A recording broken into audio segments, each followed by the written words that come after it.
ప్రవేశము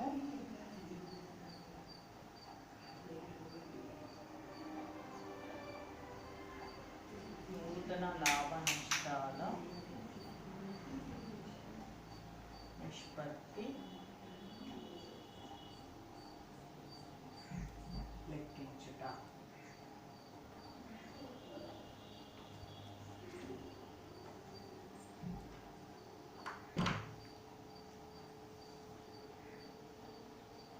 suppose ABC అనేటటువంటి ముగ్గురు భాగస్తులు వ్యాపారం చేస్తున్నారు. ఇప్పుడు డి అనే నూతన భాగస్తుడు సంస్థలోకి వస్తున్న సందర్భంలో నూతన లాభ నష్టాల నిష్పత్తి లెక్కించాల్సి ఉంటుంది. దానికి ఫర్ ఎగ్జాంపుల్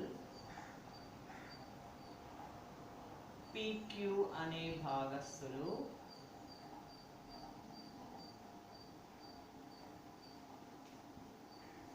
(3:2) నిష్పత్తిలో లాభాలను పంచుకున్న క్రమంలో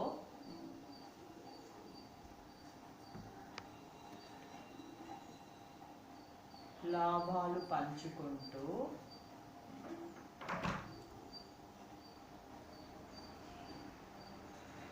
ఆర్ అనే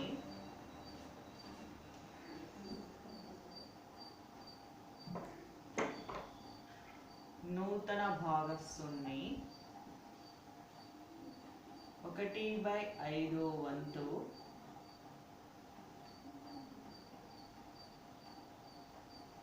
వాటాను ఇచ్చి చేర్చుకుంటున్నట్లయితే అప్పుడు new profit ratio, calculation of new profit ratio ఏ విధంగా ఉంటుందని చూసినట్లయితే వీళ్ళిద్దరూ కూడా పీక్యూ అనే భాగస్తులు ఈ 3:2 నిష్పత్తి లాభాలను పంచుకుంటూ ఇప్పుడు ఆర్ని సంస్థలో చేర్చుకుంటున్నారు. వాళ్ళు మొత్తం లాభంలోంచి 1/5 వంతు వాటాని ఇచ్చినట్లుగా మనము భావించాలి. కాబట్టి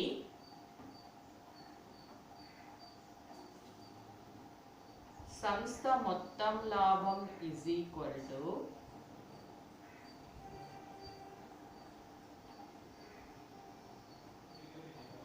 ఒకటి అనుకుంటే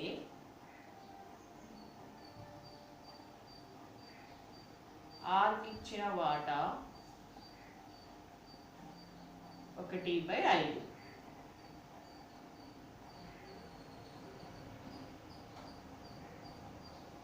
ఆర్కు ఇవ్వగా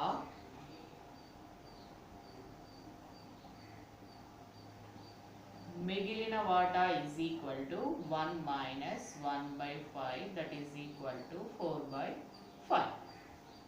సో ఇప్పుడు ఈ మిగిలిన వాటాని పాత భాగస్తులు వాళ్ళు పాత నిష్పత్తిలో పంచుకోవడం జరుగుతుంది. కాబట్టి 4/5 మిగిలిన వాటాను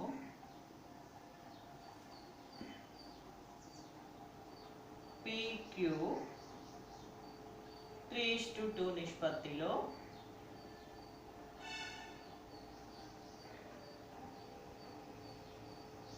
పంచుకుంటారు. సో ఇప్పుడు P నూతన వాటా ఈజ్ ఈక్వల్ టు ఆర్కి ఇవ్వగా మిగిలిన వాటా ఇంటూ P పాత వాటా. So that is equal to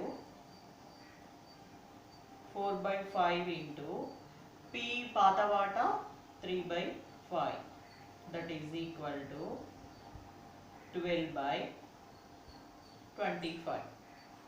అదేవిధంగా Q నూతన వాటా కూడా లెక్కించాలి. సో Q నూతన వాటా ఈజ్ ఈక్వల్ టు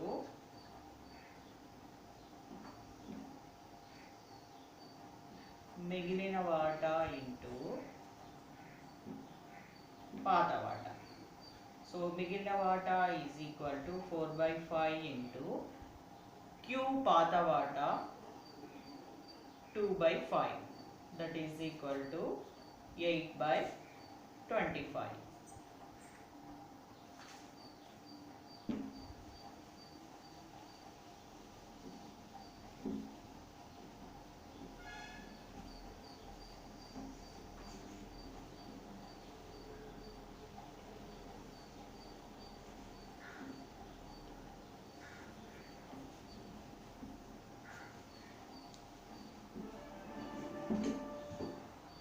సో ఇప్పుడు P, Q, R ల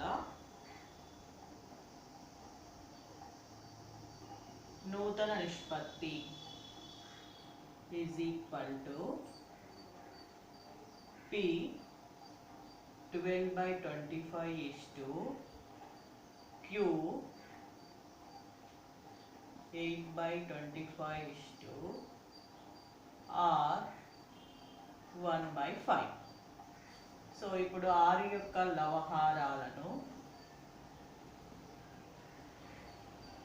5 చేత గుణిస్తే సో 12/25 8/25 5/25.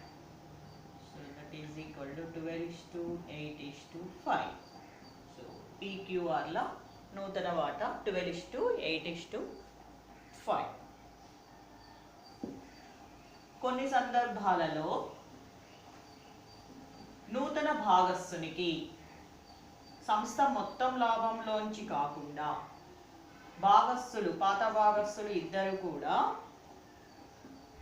వేరువేరుగా తమ తమ వాటాలలో లాభాలను ఇస్తున్నట్లయితే అప్పుడు ఏ విధంగా నూతన లాభ నష్టాల నిష్పత్తిని కనుక్కోవచ్చు అని చూసినట్లయితే ఫర్ ఎగ్జాంపుల్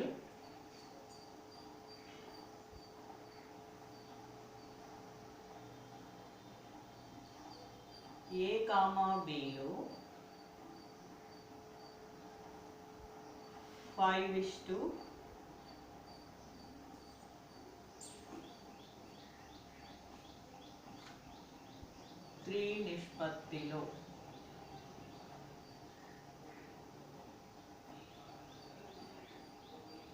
పంచుకుంటున్నట్లయితే ఇప్పుడు వారు Cకు A 2/7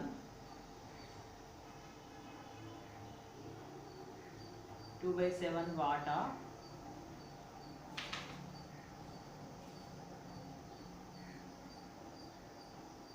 ఇస్తున్నట్లయితే Cకు B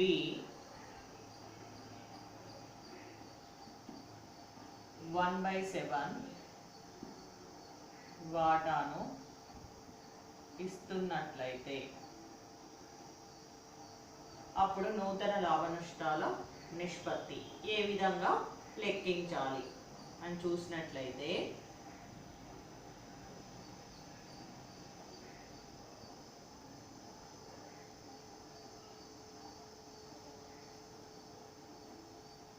A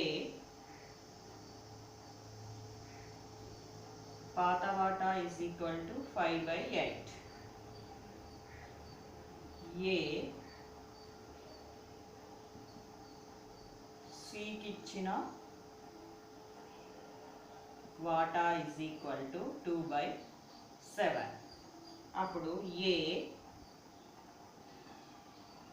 నూతన వాటా is equal to పాత వాటా మైనస్ Cకి ఇచ్చిన వాటా. So that is equal to 5/8 minus 2/7.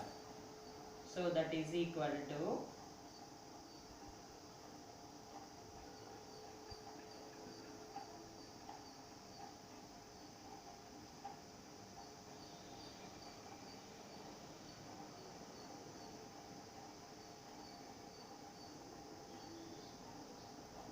19/56.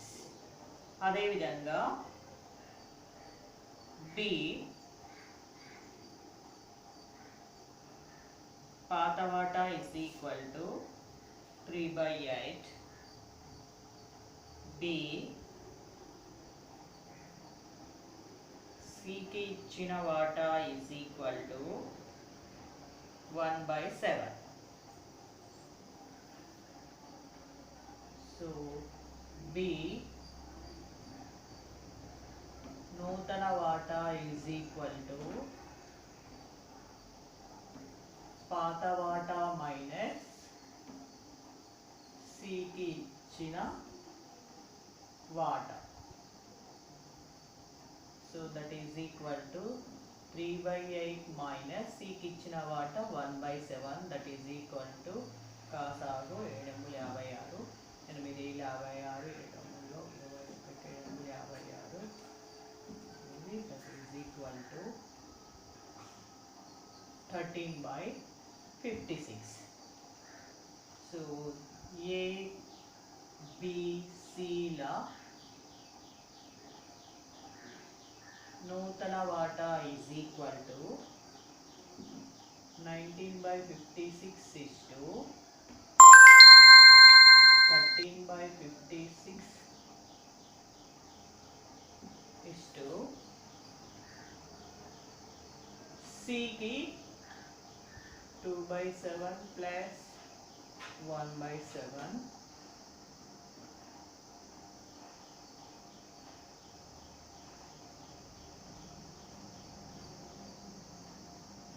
19/56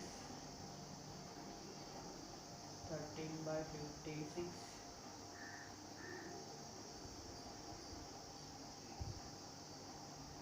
3/7 that is equal to तो गुणिस्ते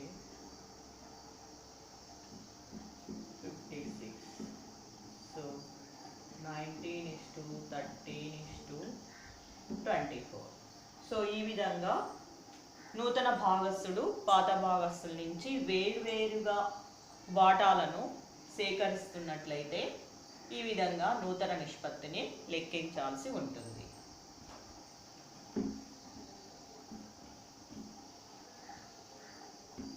దీనికి సంబంధించి ఇంకొక ఎగ్జాంపుల్ని చూద్దాము.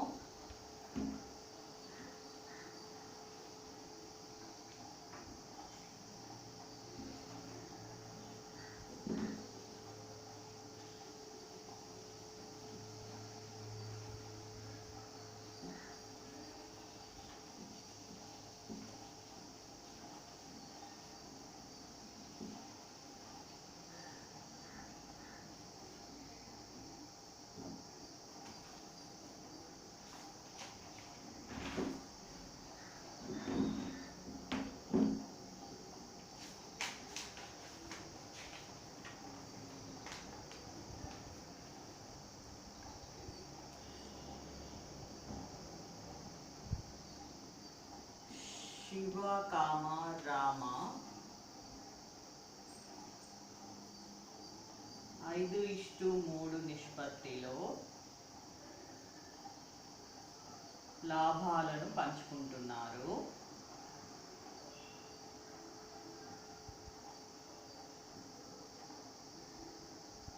ఈ విధంగా పంచుకుంటున్నటువంటి క్రమంలో వారు విష్ణును 3/8 వంతు వాటాను ఇచ్చి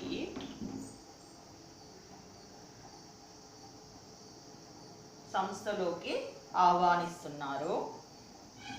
అయితే ఈ విష్ణు 3/8 వంతు వాటాను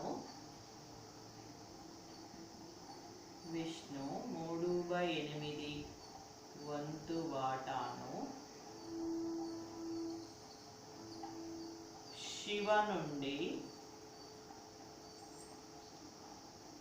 2/8 వంతు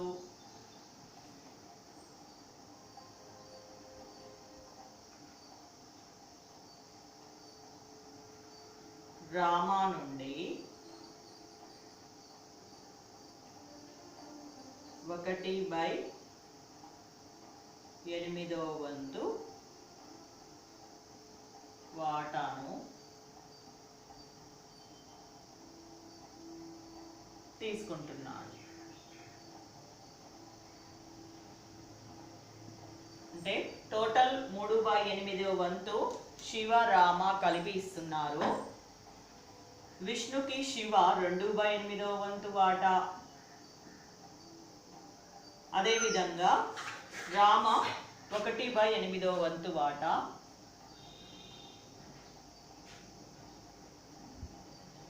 ఇస్తున్నాడు. ఇటువంటి క్రమంలో మరి ఏ విధంగా నూతన లాభ నష్టాల నిష్పత్తి లెక్కించాలని చూసినట్లయితే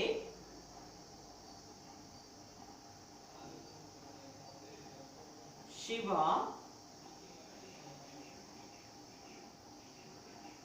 నూతన వాటా ఇజ్ ఈక్వల్ టు పాత వాటా మైనస్ విష్ణుకు ఇచ్చిన వాటా. సో శివ పాత వాటా 5/8 మైనస్ విష్ణుకు ఇచ్చిన వాటా 2/8 దట్ ఈజ్ ఈక్వల్ టు 3/8. అదేవిధంగా రామ నూతన వాటా ఈజ్ ఈక్వల్ టు సేమ్ పాత వాటా మైనస్ విష్ణు అంటే నూతన భాగస్థుడు, విష్ణుకు ఇచ్చిన వాటా that is equal to Rama పాత వాటా 3/8 మైనస్ విష్ణుకి ఇచ్చిన వాటా 1/8 that is equal to 2/8.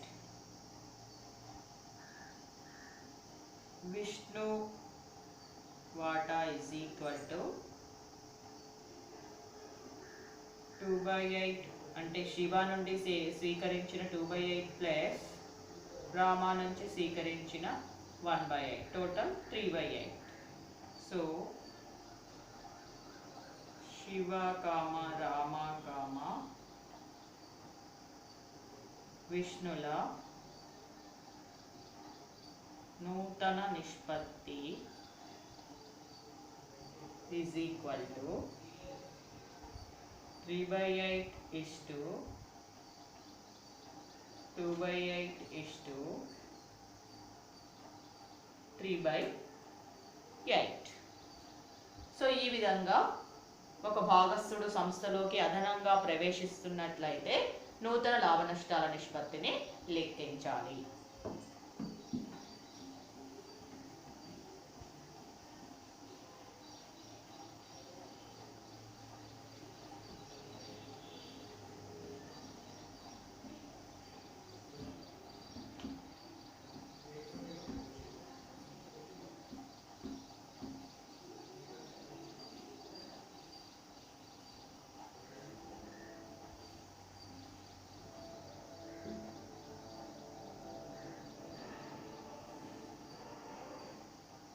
Sacrificing ratio.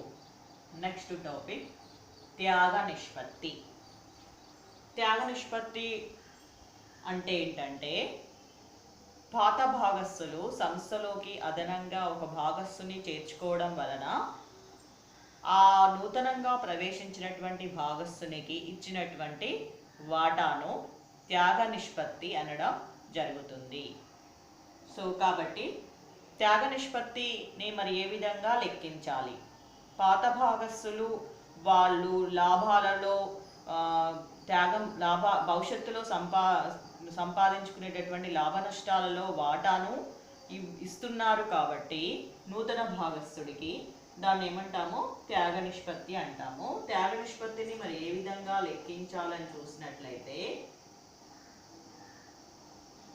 త్యాగ నిష్పత్తి is equal to old ratio minus new ratio.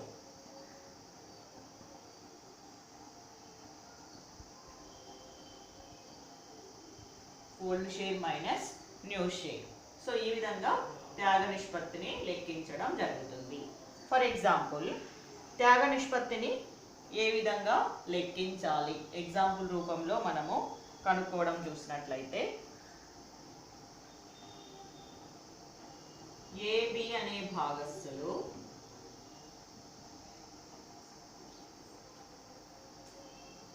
3:2 నిష్పత్తిలో లాభాలను పంచుకుంటూ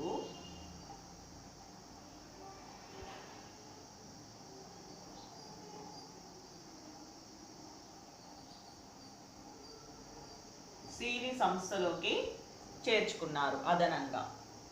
సంస్థలోకి చేర్చుకోవడం వలన ఇప్పుడు వారు నూతన లాభ నష్టాల నిష్పత్తి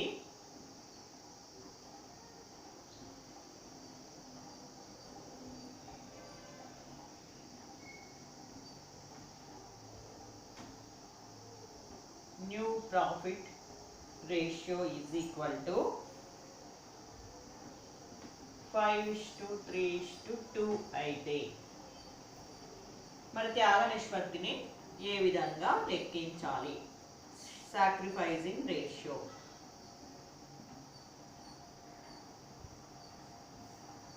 సో మనం త్యాగ నిష్పత్తిని ఏ విధంగా లెక్కించాలనుకున్నాము? పాత నిష్పత్తి ఓల్డ్ షేర్ మైనస్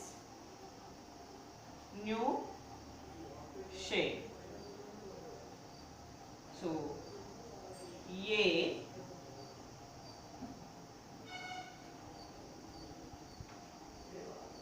త్యాగ నిష్పత్తి is equal to A old share ఎంత?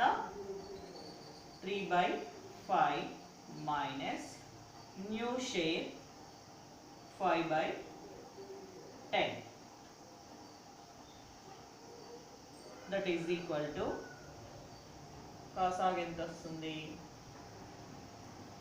5లో 10.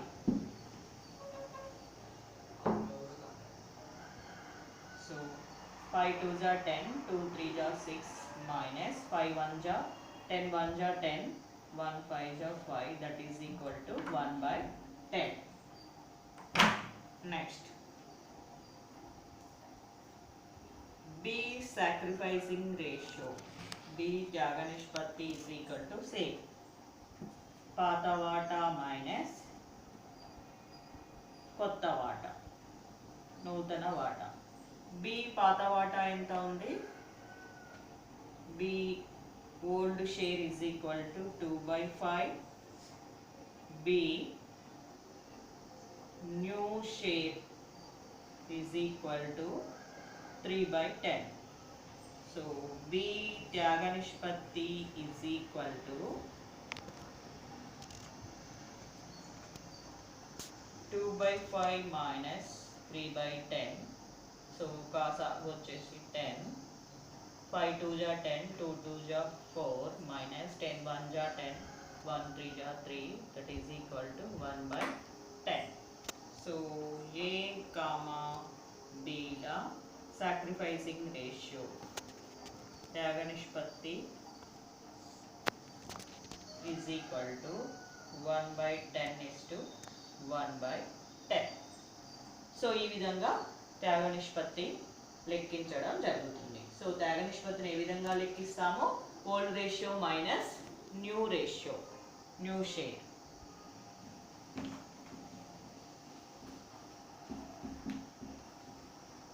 ఇంకొక ప్రాబ్లం చెప్తే సరే.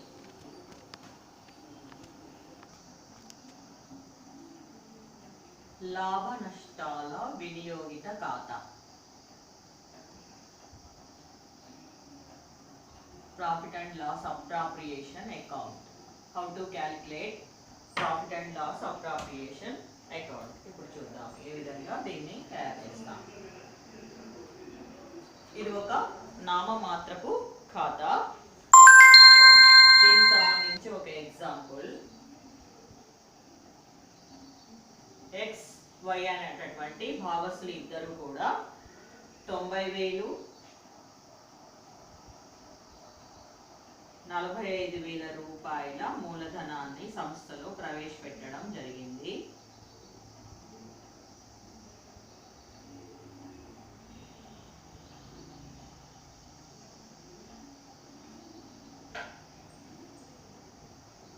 వైకి నెలకు 600 రూపాయల చొప్పున జీతం తీసుకునే హక్కు ఉంది.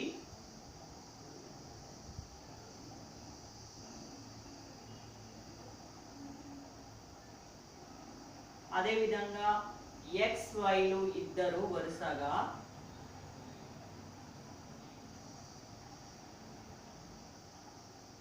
ఎంత సొంత వాడకాలు ఏ విధంగా తీసుకున్నారని చూసినట్లయితే 10,000 12,000 సొంత వాడకాల కింద తీసుకున్నారు.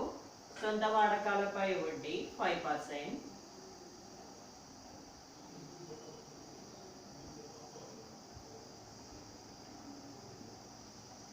సో వీటికి ఛార్జ్ చేయక ముందుకు లాభ నష్టాల ఖాతా ద్వారా నికర లాభం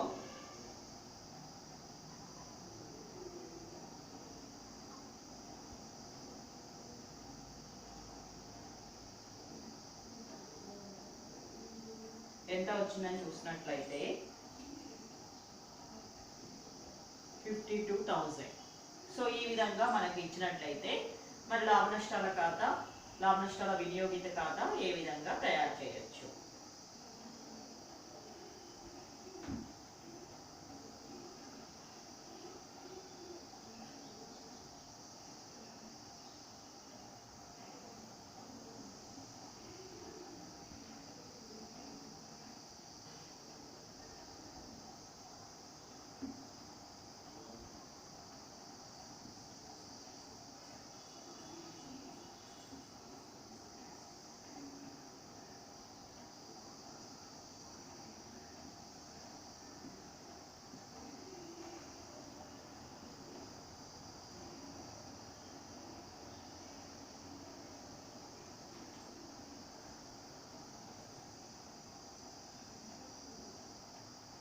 ఫస్ట్ మనము లాభ నష్టాల వినియోగిత ఖాతాలో లాభ నష్టాల ఖాతా ద్వారా వచ్చిన నికర లాభాన్ని క్రెడిట్ వైపు తీసుకుంటాం. ఒకవేళ నికర నష్టం వస్తే డెబిట్ వైపు తీసుకోవడం జరుగుతుంది. ఎంత వచ్చింది మనకి? రూపీస్ 52,000. ఆ తర్వాత వైకి నెలకి జీతం ఇచ్చాం కాబట్టి 2Y జీతం, నెలకి 600 అంటే 12 months కి 7,200. అదేవిధంగా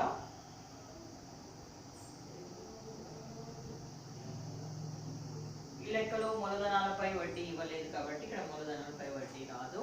సొంత వాడకాలపై వడ్డీ ఇచ్చాడు కాబట్టి సొంత వాడకాలపై వడ్డీ అనేది సంస్థకి లాభం కాబట్టి క్రెడిట్ వైపు తీసుకుంటాము. లాభ నష్టాల వినియోగిత ఖాతా అనేది ఒక నామమాత్ర ఖాతా. సో ఎక్స్ సొంత వాడకాలపై వడ్డీ, ఎక్స్ 10,000 వాడుకున్నాడు కాబట్టి మనకి ఏ మంత్లో తీసుకున్నారు అనేది ఏమీ కూడా మనకి చెప్పట్లేదు కాబట్టి సంవత్సరం మొత్తానికి వాడుకున్నట్లుగా భావించి మనం పూర్తి సంవత్సరానికి వడ్డీని ఛార్జ్ చేయడం జరుగుతుంది. అదేవిధంగా సో ఎక్స్ 10,000పై వడ్డీ 500 వస్తుంది. వై సొంత వాడకాలు 12,000, 5% వడ్డీ అన్నాడు కాబట్టి వైది 600 వస్తుంది. టోటల్ 1,100. ఒకవేళ ఈ లెక్కలో మూలధనాలపై వడ్డీ ఇచ్చినట్లయితే మూలధనాలపై వడ్డీ అనేది సంస్థకి నష్టం కాబట్టి లాభ నష్టాల వినియోగిత ఖాతా నామమాత్ర ఖాతా కాబట్టి డెబిట్ వైపు తీసుకుంటాం. సో ఈ విధంగా క్రెడిట్ టోటల్ ఎక్కువగా ఉంది కాబట్టి క్రెడిట్ టోటల్లోంచి డెబిట్ టోటల్ తీసివేస్తే సర్దుబాట్ల తర్వాత నికర లాభం వస్తుంది.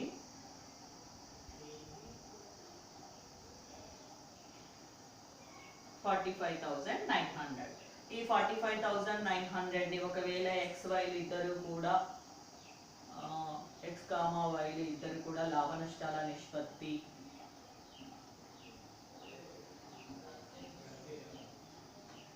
త్రీ 3:2 అనుకున్నట్లయితే అప్పుడు ఈ X వాటా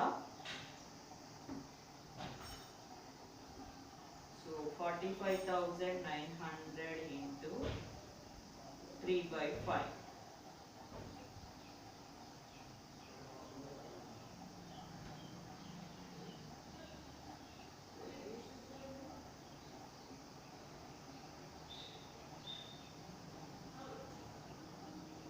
$27,540.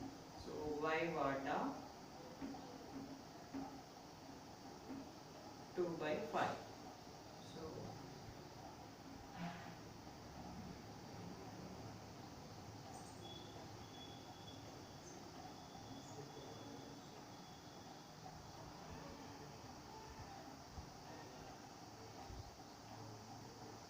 So ఈ విధంగా వాళ్ళ యొక్క లాభ నష్టాల నిష్పత్తి ప్రకారం x వాటా y వాటా క్యాలిక్యులేషన్ చేసి, ఒకవేళ ఇది స్థిర మూలధన పద్ధతి అయితేనేమో వారి యొక్క కరెంట్ ఖాతాలకు మళ్లించాలి, అస్థిర మూలధన పద్ధతులు అయితే వారి యొక్క మూలధన ఖాతాలకి మళ్లించడం జరుగుతుంది. ఈ విధంగా లాభ నష్టాల వినియోగిత ఖాతాని తయారు చేయడం జరుగుతుంది.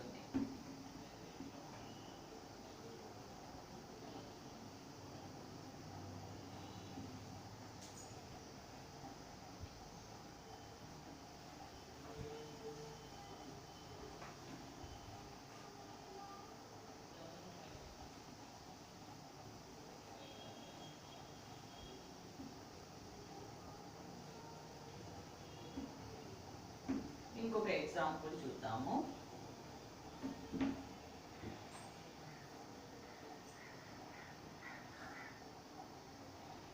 రాము సోము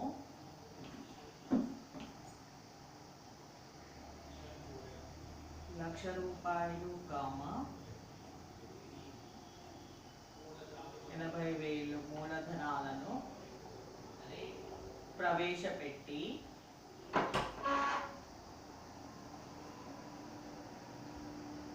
లాభ నష్టాలను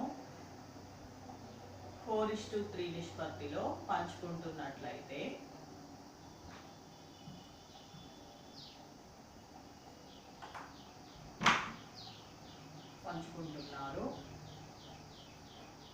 వారి మూలధనాలపై వడ్డీ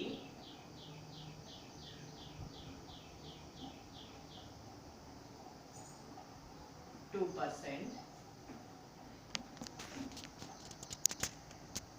సొంత వాడకాలు 7,000, సొంత వాడకాలు వరుసగా 7,000, 4,000 రాము సోము తీసుకుంటున్నట్లుగా భావిస్తే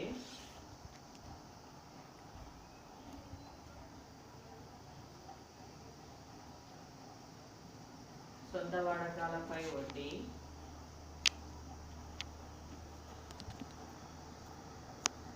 1% అనుకుంటే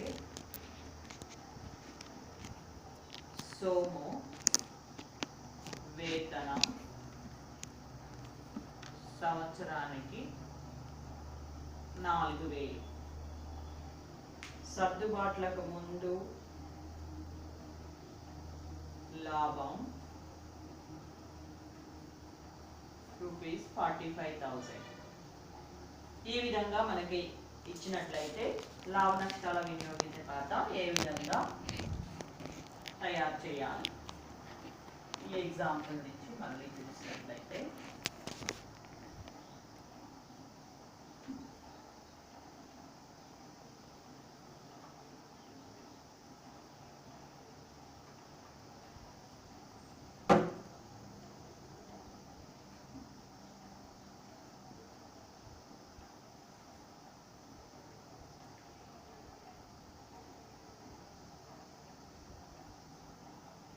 లాభ నష్టాల ఖాతా ద్వారా వచ్చిన లాభాన్ని క్రెడిట్ వైపు తీసుకుంటాము. ₹45,000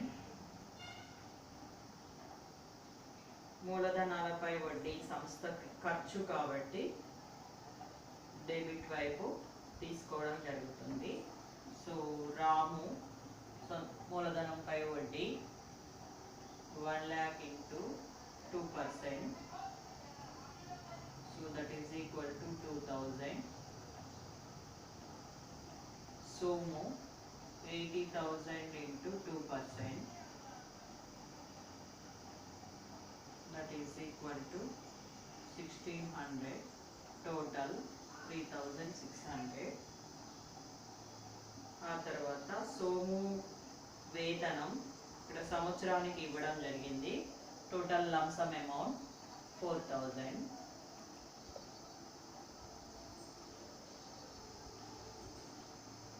సొంత వాడకాలపై వడ్డీ సంస్థకు ఆదాయం కాబట్టి క్రెడిట్ వైపు తీసుకోవడం జరుగుతుంది. సో రాము సొంత వాడకాలు 7,000, 1% కాబట్టి 70 రూపీస్. సోము 4,000, 1%, 40 రూపీస్. ఇద్దరివి కలిపి 110. సో ఈ విధంగా తీసుకున్న తర్వాత ఇప్పుడు డెబిట్ ఎక్కువ ఉందా క్రెడిట్ ఎక్కువ ఉందా చూసినట్లయితే ఇక్కడ క్రెడిట్ బ్యాలెన్స్ ఎక్కువగా ఉంది. 45,110. దాన్ని రెండు వైపులా తీసుకొని క్రెడిట్లోంచి డెబిట్ తీసివేస్తే నికర లాభం వస్తుంది.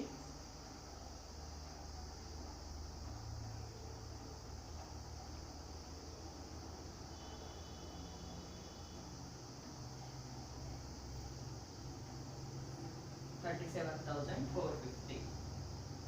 దీన్ని వీరిద్దరికీ కూడా వాళ్ళ యొక్క లాభ నష్టాల నిష్పత్తి 4:3 నిష్పత్తిలో పంచితే రాము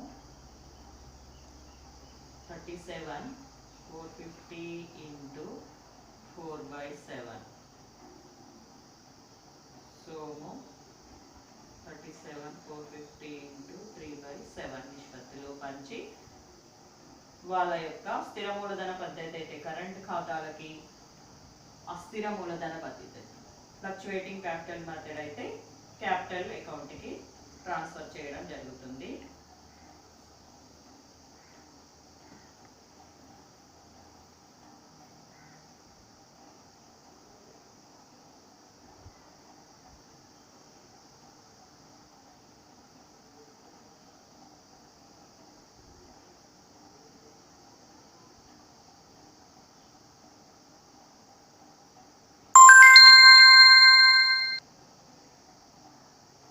ఈ విధంగా క్యాలిక్యులేషన్ చేసి వాళ్ళ యొక్క వాటాని వాళ్ళ యొక్క మూలధన ఖాతాలకి, కరెంట్ ఖాతాలకు కానీ మూలధన ఖాతాలకు కానీ మళ్లించడం జరుగుతుంది. ఈ విధంగా profit and loss appropriation account తయారు చేస్తాము.